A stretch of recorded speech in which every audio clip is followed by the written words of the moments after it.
नमस्कार दोस्तों, तुम्हें भूल नहीं सकते। सुबीर की शादी के बाद भी कीर्ति उससे मिलती रही, लेकिन उसके जन्मदिन पर मामला उलट गया। बहुत हो गया कीर्ति, आखिर कब तक ऐसा खुद को दुख पहुंचाती रहोगी? अंत कर इस भटकन का कहीं तो रुकना ही होगा। कौन सही मानेगा ये सब? समाज के नियम से बंधे हुए हम। बुगायत कर भी लेगी तो क्या सुबीर तेरा साथ दे पाएगा? राधा लगातार बोली जा रही थी। कीर्ति की राजदान एकमात्र वही तो थी।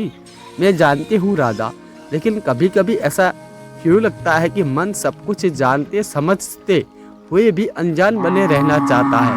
भ्रम के सहारे जीना भी कितना अच्छा लगता है। एक मृग मरीचिका जिसका परिणाम हम जानते हैं, उसकी और भागना। सुबीर ने तुझे इतना कुछ दिया है, इसके साथ बिताए पल याद करते रहना चाहती हूँ। उन कुछ पलों में कितना जीवन जी लेती हूँ।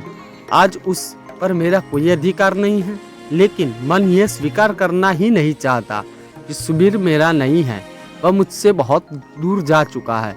नहीं राधा, वह तो अभी भी तेरा बहुत करीब है। उसके बिना भी मेरा कोई व्यक्तित्व है, ये बात मैं सोच भी नहीं सकती। कीर्ति अपने ही आवेश में बोली जा रही थी। राधा, मेरी हमेशा ही यही विडंबना रही है कि मैं अपनी बातों किसी को समझा नहीं पाई। शायद अपनी इसी कमजोरी के कारण मैंने सुबीर को खोया। मन और आंखों में चाहे कितने शब्द तैरते रहे हो, पर होठ पर कभी नहीं आए। कीर्ति, जो हो गया सो हो गया, उसे एक सपने की तरह भुला दे। अब उसका अपना परिवार है और तू यही भी चाहती है कि वह बहुत सुखी है, उसकी पत्नी और बेटी के साथ खुश है। अब तू उससे मिलना छोड़ दे। वैसे भी यह गलत है। कुछ गलत नहीं है। गलत तो तब होता जब मैं उसकी शादी के बाद उससे प्यार करने लगती। मैं तो उसे तब से चाहती हूँ जब वही किसी और का था ही नहीं। किसी को प्यार करना गुनाह नहीं है। हाँ, गलती इतनी है कि उसे कभी कह नहीं पाई कि मैं उसे प्यार करती हूँ। और अब इतने वर्ष बाद जब मैं उसे कह पाई हूँ तो उसका थोड़ा सा साथ, थोड़ा सा प्यार मुझे मिल जाता है। तो तू चाहती है कि मैं उसे न मिलूं? उसके पत्नी को ये सब पता चला कि तुम दोनों मिलते हो तो सोचा है कि क्या होगा? क्या तुम चाहती हो कि उसका घर टूटे? मैं रुधिर हमेशा खुशी देखना चाहती हूँ, लेकिन क्या दोस्त नहीं मिलते? रुधिर के साथ मैं हमेशा खुद को सुरक्षित महसूस करती हूँ। माना आज हम लविन के समाज में रह रहे हैं, पर कोई पत्नी किसी दूसरी स्त्री के साथ अपने पति को बांटे, यह अभी भी संभव नहीं है, चाहे वो कितनी भी आज़ाद ख्याल की पत्नी ही क्यों न हो। और अगर तुम दोनों सिर्फ दोस्त हो तो वह तुम्हें अपने घर पर क्यों नहीं ले जाता? कभी अपनी पत्नी से तुझे क्यों नहीं मिलवाया? प्यार को दोस्ती का नाम दे किसे भ्रमित कर रही हो?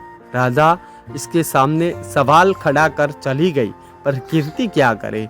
वह आज एक दोराहे पर आकर खड़ी हो गई है। सुधीर को फिर से पाने के बाद होने की कल्पना भी नहीं कर सकती।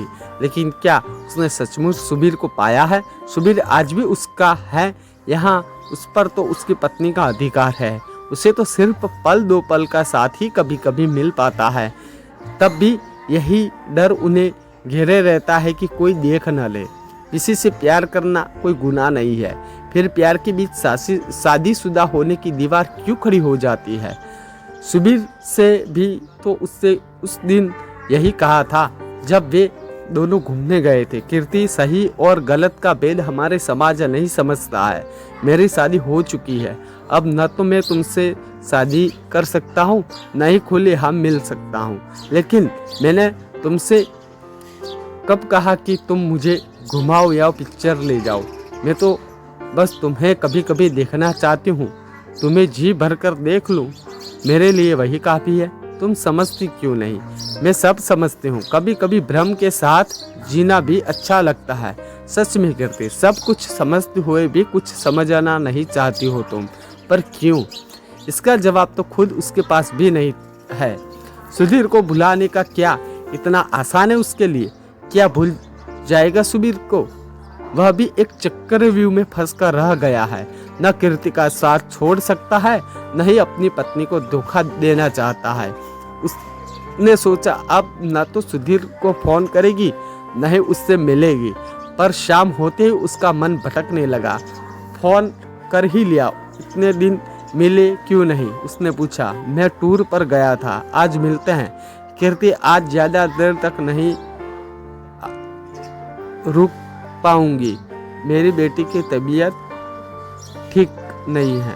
वह चुप खड़ी बस सुधीर को देखती रही। कीर्ति, मैं तुम्हारे साथ कोई अन्याय तो नहीं कर रहा हूँ। मैं तुम्हें कोई झूठा आश्वासन नहीं देना चाहता। मेरे लिए अपनी पत्नी को छोड़ना संभव नहीं है। क्या तुम चाहती हो कि मैं ऐसा करूं? तुम्हारी पत्नी और बेटी का क्या कसूर है? उनके लिए तो तुम ही सब कुछ हो, पर मेरे लिए भी तो तुम ही सब कुछ हो। मेरे लिए अपनी ज़िंदगी क्यों खराब कर रही हो? तुम्हें शादी कर लेनी चाहिए, धीरे धीरे भूल जाओगी मुझे। हम दोनों के लिए यही ठीक होगा। मेरे लिए ये मुमकिन नहीं। तुम्हारी यादों में लिपट कर रहूँगी तो यह भी किसी को धोखा देना होगा। कीर्ति जानती थी कि वह सिर्फ एक मृग तृष्णा के पीछे भाग रही है। राधा के सामने उस दिन रो पड़ी थी वह। राधा, कभी कभी लगता है कि मैं कितनी गिर गई हूँ, किसी दूसरे के अधिकार को छीन रही हूँ, लेकिन मन को कैसे समझाऊँ? आखिर कब तक सुबीर भी मेरा साथ देता रहेगा? उसकी बेटी जब बड़ी होगी तो क्या जवाब देगा उसे? और मैं नहीं चाहती कि सुबीर पर कोई उंगली उठाए। तो फिर मिलना छोड़ दे उससे, यही तेरे प्यार का उपहार होगा। सुबीर के जन्मदिन पर तू उपहार देना चाहती है, बस दे दे यही उपहार। पल भर को सहम गई कीर्ति। क्या मुझे सुबीर बुला देगा राधा? नहीं, तू उसके दिल में एक कोने में सदा रहेगी। तू यही सोच लेना। सुबीर को यह उपहार दे सदा के लिए। उसके दिल में एक इज्जत और एक अमिट प्यार की छाप छोड़ दी है। राधा, मैं उसकी जिंदगी से चली जाऊंगी, लड़ लूंगी उसके दिल दिमाग से, वह सब सुखी रहे। कीर्ति को लगा कि उसके अंदर से कुछ बिखर गया है, लेकिन अपने को संभाल लेगी। वह सुबीर के साथ बीता क्षणों के सहारे, उसके साथ बीता एक एक पल तो हमेशा उसके साथ रहेगा। वो पल को उसके साथ अपने रहेगा हमेशा। वही कुछ पल बहुत है उसके लिए जिंदगी बिताने के लिए। किसी को कोई हिसाब किताब नहीं लेना होगा। उसे उन पलों के बारे में कोई उंगली नहीं उठा पाएगा। तब उसके और सुधीर के प्यार और रिश्ते पर बम मन से भीतर छिपा कर रख लेगी वह उन्हें, और जब चाहे उन्हें बाहर निकाल कर शिविर के साथ को जी लेगी। दोस्तों, तो ये थी हमारी आज की कहानी।